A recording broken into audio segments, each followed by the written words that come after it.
Hello guys, mumeze mute? Ni umuhungu wanyu Left Hand ugarutse.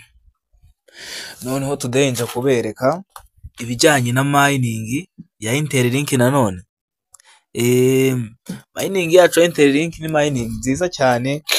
Wowe utarayitangira nkubwira ko we urimo urahomba cyane, urimo urahomba cyane. Wowe urimo urayimininga kano kanya, gerageza ushyiremo imbaraga. Nongere mbisubiremo, wowe muri mininga komeza uyishyiremo imbaraga kano kanya.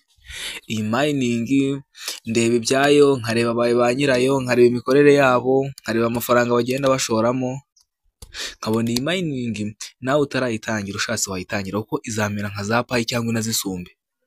Ibaze ko muri iyi minsi bayigeranye na Bitcoin. Reba coin bagerana na Bitcoin, urumva nta itaraba listed, batanatangaza n'itariki izaberaho listed.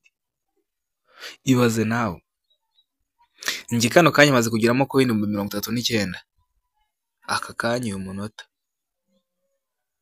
Murabibona, ngiye kano kanya zino coin nizo maze kugira. Mbibutsa ko iyo ushaka kumininga uza ugaca hano ukamininga.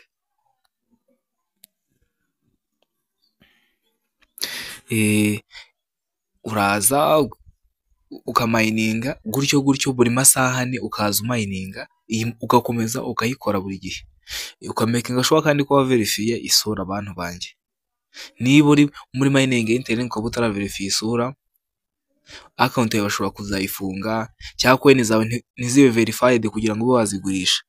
Niba ugirimo gerageza verify isura nurangiza mining.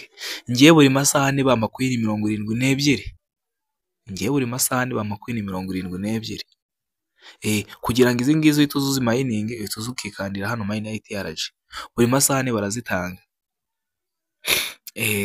Izi buri masaha ane barazitanga, nawe gerageza uze uyi mining. Wowe utarayitangira unyandikire kuri WhatsApp nasize hano kuri screen.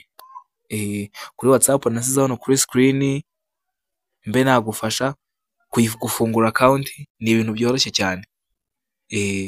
Umfashe nkwereke, noneho ndanahita nkwereka n'uburyo uhita ukora security sako n'ubundi buryo umuntu yinjizamo coin ku munsi.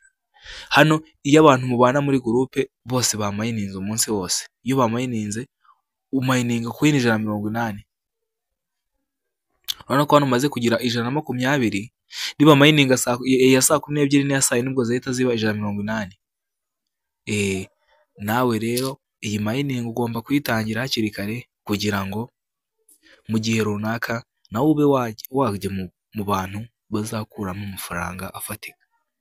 Ntawe kuza muri mining ari ukuza ukirwa yicaye iruhande. Bantu banjye, abantu mutarasobanukirwa mining ntago ari ukuza ngo wirwe wicaye imbere ya telefone ngo ukora mining. Nope, ni ukuza inshuro. Niba mining bayimininga mu masaha 28, uraza ugakanda ho rimwe. Iyo bakweretse ikintu cyo kwamamaza ntabwo kirenza amasegonda 40, ugahita ugikuraho bigahita birangira. Ubwo mining ikirwa umunsi ejo ukazongera amasaha 28 ashize ukongera. Ariko Interlink yo buri masaha ane ugomba kuza ukamininga coin zawe. Buri masaha ane. Ubwo urumva rero iyi mining mugerageze muyinjiremo, murebe ibyo ari byo.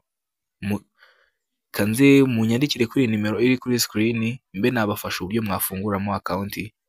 Ni ibintu byoroshye cyane, ubundi turebe ko mu minsi iri imbere twarya amafaranga y'Interlink.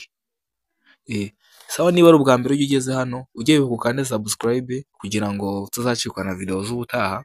Ngenda bakorera kuri cryptocurrency. Kuriya cryptocurrency nizo ngiye kuzajya nkorera mu video gusa na mining gutyo. Sawa, ubwo tuzahora muri video y'ubutaha. Ibuka gukanda like. Ciao.